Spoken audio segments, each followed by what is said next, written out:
जय श्री कृष्ण दोस्तों, श्रीमद् भगवत गीता के अध्याय 14 में भौतिक शक्ति की प्रकृति का वर्णन किया गया है, जो शरीर और उसके तत्वों का स्रोत है।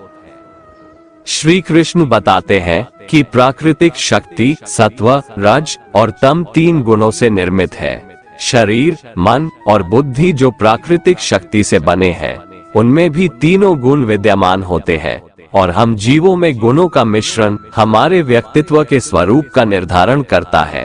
सत्व गुण शांत स्वभाव, सद्गुण और शुद्धता को चित्रित करता है तथा रजो गुण अंतहीन कामनाओं और सांसारिक आकर्षणों के लिए अतृप्त महत्वाकांक्षाओं को बढ़ाता है एवं तमो गुण भ्रम, आलस्य, नशे और निद्रा का कारण है। इसी अध्याय में आगे भगवान श्री कृष्ण इन गुणों के बंधनों को काटने का एक सरल उपाय बताते हैं। तो चलिए सुनते हैं भगवान श्री कृष्ण ने इस अध्याय के माध्यम से क्या संदेश दिया है। श्रीमद् भगवत गीता अध्याय 14 गुणत्रय विभाग योग।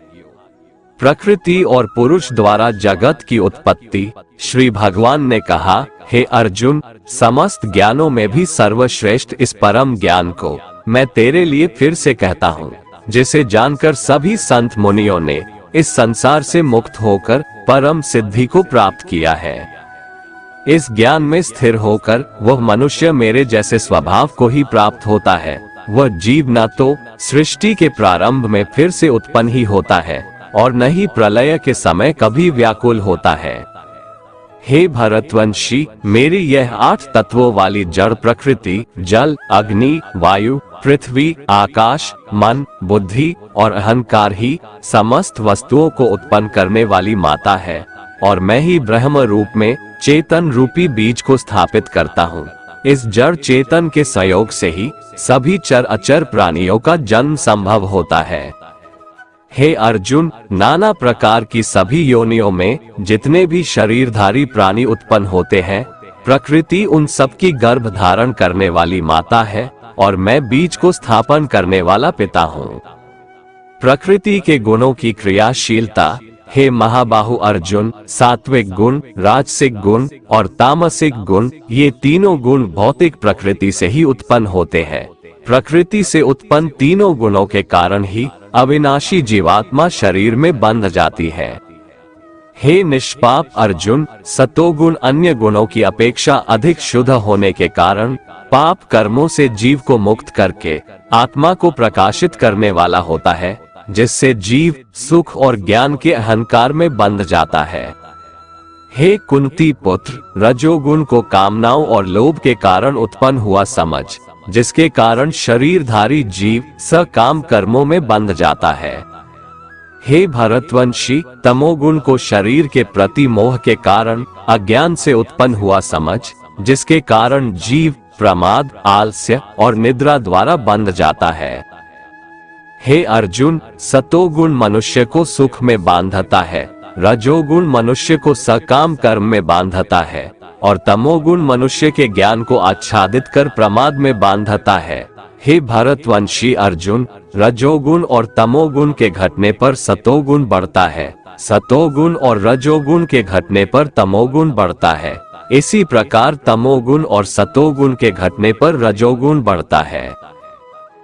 जिस समय इस शरीर में तथा अंतःकरण और इंद्रियों में चेतना और विवेक शक्ति उत्पन्न होती है, उस समय ऐसा जानना चाहिए कि सत्व गुण बढ़ रहा है।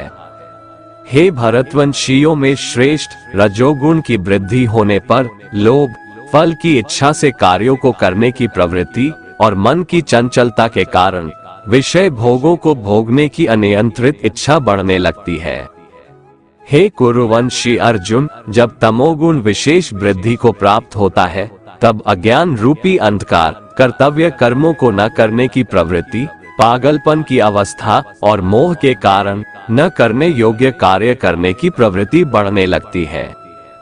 जब कोई मनुष्य सतोगुण की वृद्धि होने पर मृत्यु को प्राप्त होता है, तब वह उत्तम कर्म करने वालों के निर्मल स्वर्ग लोकों को प्राप्त होता है। जब कोई मनुष्य रजोगुण की वृद्धि होने पर मृत्यु को प्राप्त होता है, तब वह सकाम कर्म करने वाले मनुष्यों में जन्म लेता है और उसी प्रकार तमोगुण की वृद्धि होने पर मृत्यु को प्राप्त मनुष्य पशु पक्षियों आदि निम्न योनियों में जन्म लेता है। सतोगुण में किए गए कर्म का फल सुख और ज्ञान युक्त निर्मल फल कहा गया है।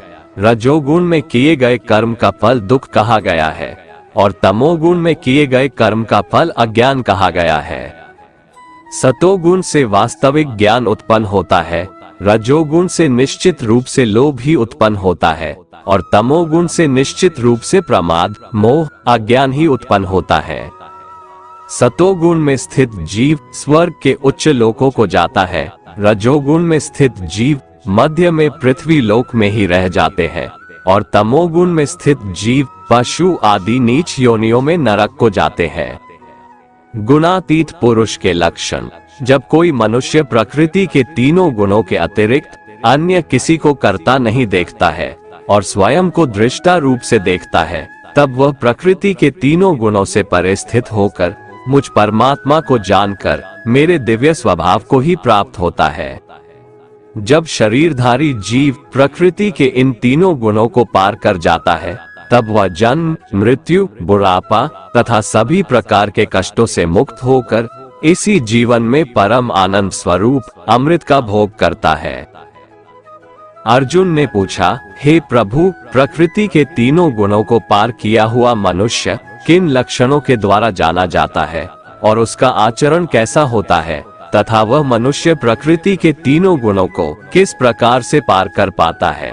श्री भगवान ने कहा, जो मनुष्य सतोगुण रजोगुण तथा तमोगुण के बढ़ने पर कभी भी उनसे घृणा नहीं करता है तथा समान भाव में स्थित होकर न तो उनमें प्रवृत्त ही होता है और न ही उनसे निवृत्त होने की इच्छा ही करता है, जो उदासीन भाव में स्थित रहकर किसी भी गुण के आने जाने से विचलित नहीं होता है और गुणों को ही कार्य करते हुए जानकर एक ही भाव में स्थिर रहता है, जो सुख और दुख में समान भाव में स्थित रहता है, जो अपने आत्म भाव में स्थित रहता है, जो मिट्टी पत्थर और स्वर्ण को एक समान समझता है, जिसके लिए न तो कोई प्रिय होता है और न ही कोई अप्रिय होता है, तथा जो निंदा और स्तुति में अपना धीरज नहीं खोता है, जो मान और अपमान को एक समान समझता है, जो मित्र और शत्रु के पक्ष में समान भाव में रहता है तथा जिसमें सभी कर्मों को करते हुए भी